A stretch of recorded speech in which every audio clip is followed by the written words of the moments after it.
بسم اللہ الرحمن الرحیم۔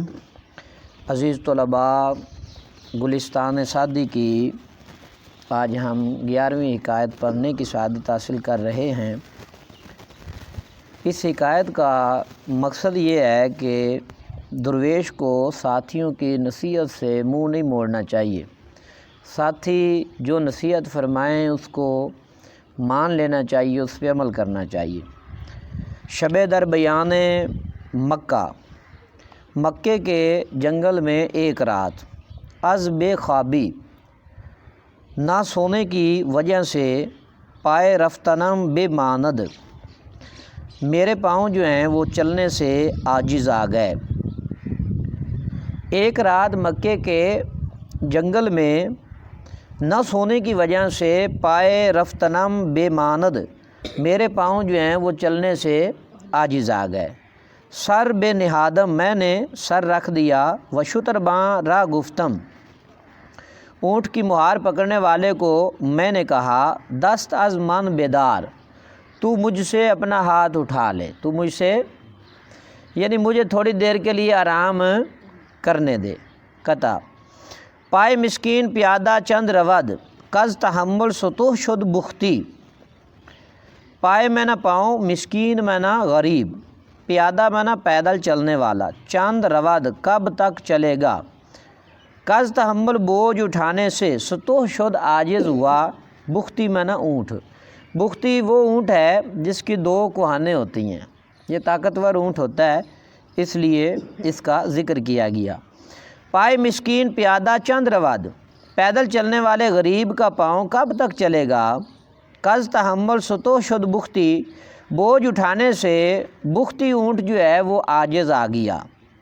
تا شود جس میں فربہ لاغر، لاغرے مردہ باشد از سختی، جب تک، تا میں نا جب تک، موٹے آدمی کا جسم، جس میں فربہ ہے، موٹے آدمی کا جسم، دبلا، لاغر کا معنی کیا ہے جی، دبلا، شود میں نہ ہوگا، جب تک موٹے آدمی کا جسم دبلا ہوگا، تا شود جس میں فربہ لاغر، جب تک موٹے آدمی کا جسم دبلا ہوگا، لاغرے مردہ باشد از سختی، لاغرے میں نہ دبلا آدمی، مردہ باشد مر جائے گا، از میں نہ سے، سختی میں نہ تکلیف سے، لاغرے مردہ باشد از سختی، تو دبلا آدمی جو ہے وہ تکلیف سے مر جائے گا۔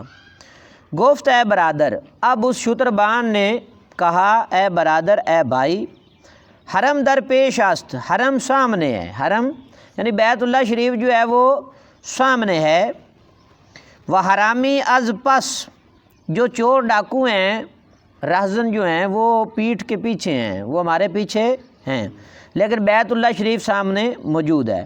اگر رفتی بردی، اگر تو چلا جائے گا یہاں سے، اپنے آپ کو لے کر چلا جائے گا، بردی تو اپنی جان بچا لے گا، یعنی اپنی جان کو لے جائے گا، یعنی جان بچا لے گا۔ وہ اگر خفتی مردی، اور اگر تو یہاں پر سو گیا، مردی تو اپنی جان کو نہیں بچا سکے گا، یعنی تو مر جائے گا۔ نہ شنیدہ آئی، کیا تو نے سنا نہیں ہے لوگوں سے کہ گفتاند وہ کہتے ہیں بیت، خوش است زیر مغیلاں براہ بادیہ خفت، شب رحیل و لے ترک جاں بے باید گفت۔ خوش است میں نا اچھا ہے، زیر مغیلاں ببول کے نیچے، براہ بادیہ جنگل کے راستے میں، خفت میں نا سونا، شب رحیل کوچ کے وقت، ولے ترک جاں بے باید گفت، لیکن جان سے ہاتھ دھو لینا چاہیے۔ ترجمہ سمجھیں، خوش است زیر مغیلاں براہ بادیہ خفت، شب رحیل کوچ کے وقت جنگل کے راستے میں ببول کے نیچے سونا اچھا ہے، ولی ترک جاں بے باید گفت، لیکن جان سے ہاتھ دھو لینا چاہیے۔ جو بندہ سفر کے دوران راستے میں سو گیا تو اس وقت جنگلوں میں خطرہ ہوتا تھا، تو جان کو خطرہ ہوتا تھا، تو لوگ اس طرح سوتے نہیں تھے، تو یہی کہا گیا کہ جنگل میں اگر کوئی ساتھی دوست جو ہے اچھی رائے دے تو پھر اس کی رائے کو لے لینا چاہیے، ورنہ جان سے ہاتھ دھو بیٹھو گے۔ عزیز طلباء، گلستان سعدی کی 11ویں حکایت ہم نے پڑھنے کی سعادت حاصل کی۔ اللہ تعالیٰ آپ سب کو علم نافع عطا فرمائے۔